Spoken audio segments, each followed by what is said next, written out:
Ron Perlman.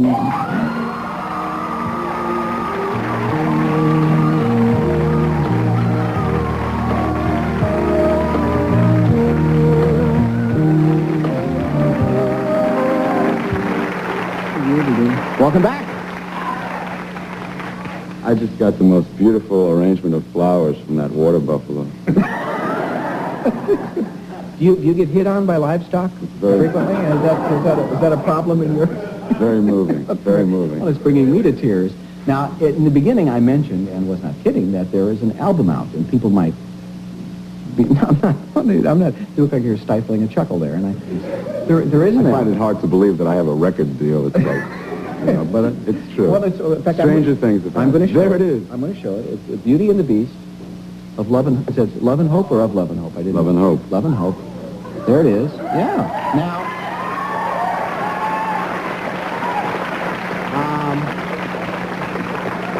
Some of the tunes on here play that funky music, White Boy. That's no, That's a particular favorite of mine.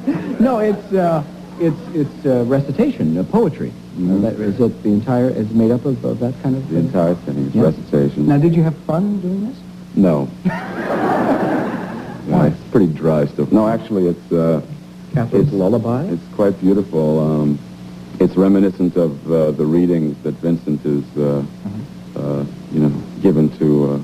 I assume that the genesis of this thing was that viewers wrote and asked where they could get some of this stuff. This is true. We got a lot of response every once in a while. He'd show up with a sonnet and a rose and read the thing, and people were sort of taken aback to see that kind of thing on Friday night at 8 o'clock. Yeah. We actually not only do we have an album, we have a video. No. Yeah, and this is My lucky day. and I think Is Ralph Edwards here? I feel like we're doing MTV here, aren't we? And our next video. No, this is one of the pieces from the And you can album. all get up and dance if you feel. Yeah, if you're moved to do that, sure. Do you know which selection we're hearing from this? I think we're going to hear. No, I don't know. It's going to be.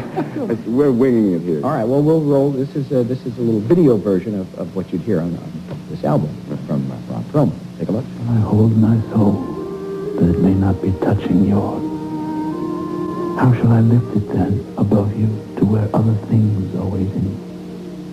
Ah, gladly would I launch it or forgot with some lost thing the dark is isolating on some remote and silent spot that, when your depth vibrates, is not itself vibrating.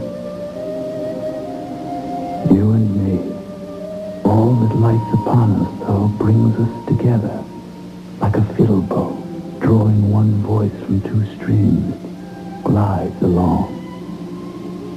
Across what instrument have we been spanned? And what violinist holds us in his hands, oh, sweetest song?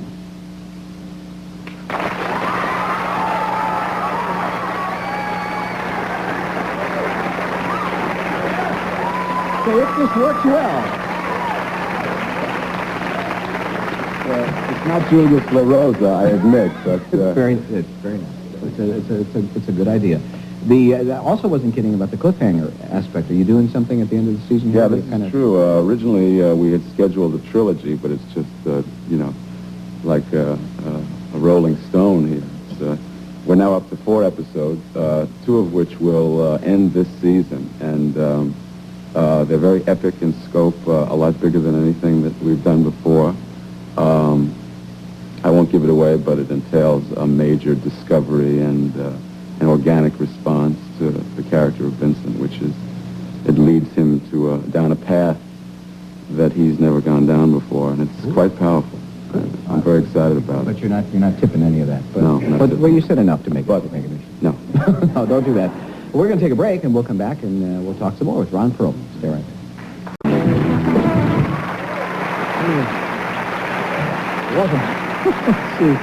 Welcome back. Ron Perlman is with us. Now, is this true that you or someone representing you called our office and asked if we might get your appearance here rescheduled to Friday because Billy Martin was going to be on the show? Oh. You didn't know I knew that, eh? Billy Martin, and then I heard Mickey's on next week. I know. You are like a major Yankees I'm all busted up about that. My goal, my dream has always been to do the Mickey Mantle story. I always thought that that would make the last great baseball film. Of course, I've been wrong. There have been 25 great ones out this month alone, I think. Yeah, and everybody said you couldn't make a good movie about baseball, and now they're all out. But really, you grew up rooting for these guys? Well, I'm a New Yorker, and I lived, in fact, right across the bridge from Yankee Stadium, and my oldest and fondest memories are walking across. And I happened to be in the stadium the day that Mantle hit the upper facade of Yankee Stadium, which is like, probably would have ended up to be something like 700 feet had it landed, but it was because it was still going up when it hit it. And it was pretty spectacular. He's a big hero. So your years then would have been, well, that was certainly pre-Steinbrenner when you were. Yeah, I've seen it all, pal. I've seen it all, and it's getting hard staying a Yankee fan, but I'm loyal, and there's a great bunch of guys playing. You can't take it away from them. Yeah. Have you ever had the chance to wander on the field or do any of that?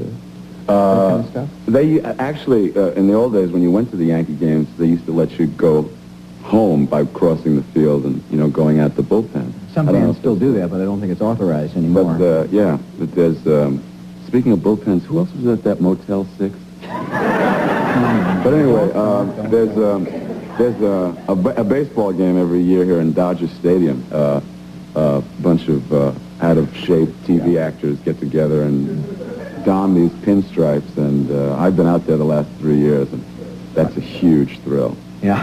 How do you do? I'm fine. How do you do? Fine. I see.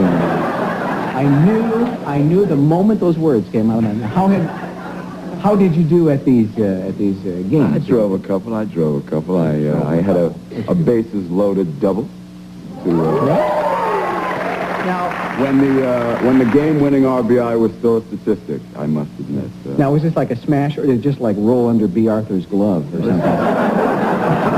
I drove this ball. Okay, well, now you guys are on hiatus, as we like to say. As of 6 o'clock this morning. Is it true you put in like a 97-hour day or something before you? Yesterday was 23 hours on the clock. It's amazing that I'm even here. I went to work yesterday morning at 7 in the morning, and I got home this morning at 6 a.m. And my voice is shot. I was going to do a number with the band, but it would be ugly. You wouldn't want to. They work you like a beast there. Holy man. Probably haven't heard any of those, have you? Not since the cold open. Yeah. So what do you do now that you're going to have a little time to? Oh, I'm real excited. My manager is just he's in negotiations with 976 Beast. I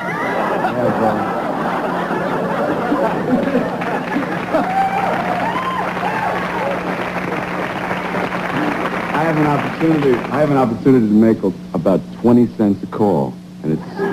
Now, is this legit? Because I know they do. Some celebrities are doing this. In fact, he just called me up about it today, and I just had to share that with America. But tell the truth, wouldn't you feel dorky doing that? Come on.